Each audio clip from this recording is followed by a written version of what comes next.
आपको बताते हैं 2002 गुजरात फसाद मुल्क के सीने में एक ऐसा बदनुमा दाग है जिसे मिटाना आसान नहीं है। इस फसाद की आग में न जाने कितने लोग झोंक दिए गए थे।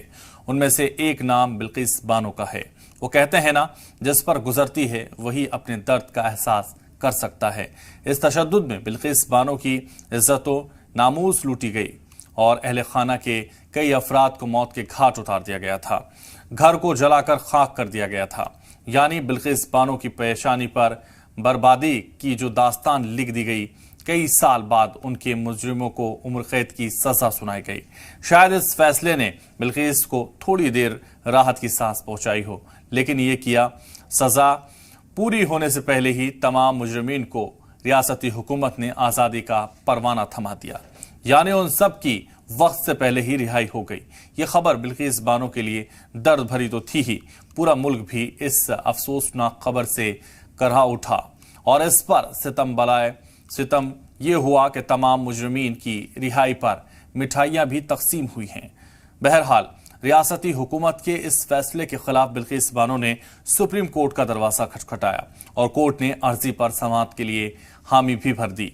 और इसी मामले पर समाअत करते हुए सुप्रीम कोर्ट ने मरकज और रियासती हुकूमत को फटकार भी लगाई। कोर्ट का लहजा काफी तल्ख था।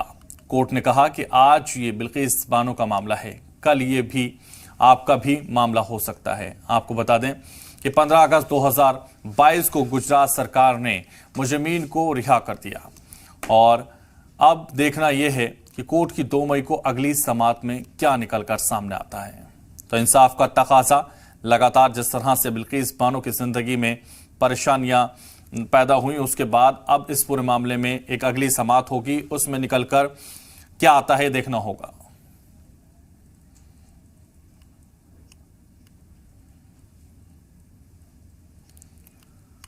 तो सुप्रीम कोर्ट से खास वकील हमारे साथ एडवोकेट संजय के चड्ढा जी हमारे साथ जुड़ रहे हैं। हमारे नुमाइंदे इस वक्त अरविंद हमारे साथ जुड़ रहे हैं। सबसे पहले अरविंद, आपके पास इंसाफ का तकाजा, क्योंकि इस तकाजे को लेकर लगातार अब चर्चाएं भी हो रही हैं। अब सुप्रीम कोर्ट ने जिस तरह से फटकार लगाई है और ये तल्ख तेवर अपनाया है, क्योंकि ये जिस तरह से पूरा मामला सामने आया था, उसको लेकर बिल्किस बानो कहीं ना कहीं एक बार फिर सुप्रीम कोर्ट में अपनी गुहार लगाई है और अब इस गुहार का इंतजार, इंसाफ का इंतजार वो कर रही है। क्या जानकारी इसको लेकर आपके पास?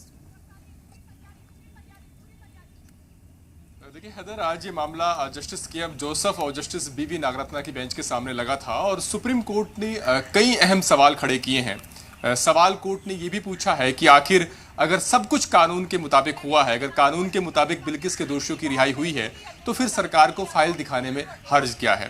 दरअसल 27 मार्च को सुप्रीम कोर्ट ने ये कहा था कि सरकार से कि वो दोषियों की रिहाई से जुड़ी जो फाइल है वो कोर्ट में पेश करे।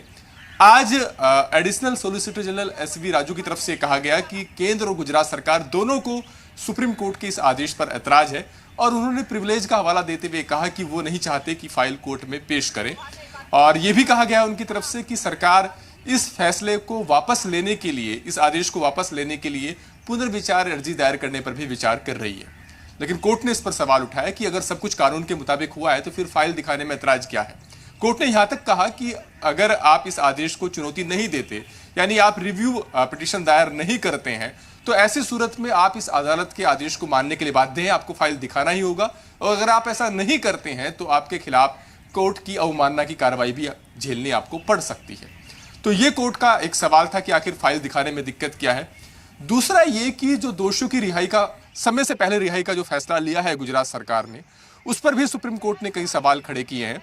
बेंच ने यह पूछा कि क्या सरकार ने अपने विवेक का इस्तेमाल किया। कोर्ट ने कहा कि सिर्फ इसलिए कि किसी फैसले को केंद्र सरकार ने मंजूरी दे दी, इसका मतलब ये नहीं कि राज्य सरकार अपने विवेक का इस्तेमाल नहीं करेगी। कोर्ट ने कहा कि ये एक हीनियस क्राइम है, एक बहुत जघन्य अपराध है और ये एक ऐसा अपराध है जिसमें रेप और सामूहिक हत्याएं हुई हैं और इसकी तुलना किसी व्यक्ति के मर्डर से नहीं की जा सकती। तो ऐसे में सवाल ये है कि क्या राज्य सरकार ने दोषियों की रिहाई का जो फैसला लिया है उसमें अपने विवेक का इस्तेमाल किया, क्यों ऐसा फैसला लिया गया, क्या सरकार इसको जस्टिफाई करने की सूरत में है। तो कोर्ट ने कई सवाल खड़े किए हैं। एक सवाल कोर्ट ने इस मामले के जो दोषी हैं उनको सजा की अवधि के दौरान जो तकरीबन 1000 दिन से ज्यादा की पैरोल हर दोषी को मिली है, उस पर भी कोर्ट ने सवाल खड़े किए हैं। कोर्ट ने कहा कि क्या ऐसी सुविधा दूसरे आम कैदियों को भी उपलब्ध है। तो कहीं ना कहीं गुजरात सरकार का जो रवैया है क्या और इस मामले को लेकर के उस पर सुप्रीम कोर्ट ने आज सवाल खड़े किए हैं। बहरहाल बिल्कुल, बिल्कुल 2 मई अरविंद। को अगली सुनवाई होगी सुप्रीम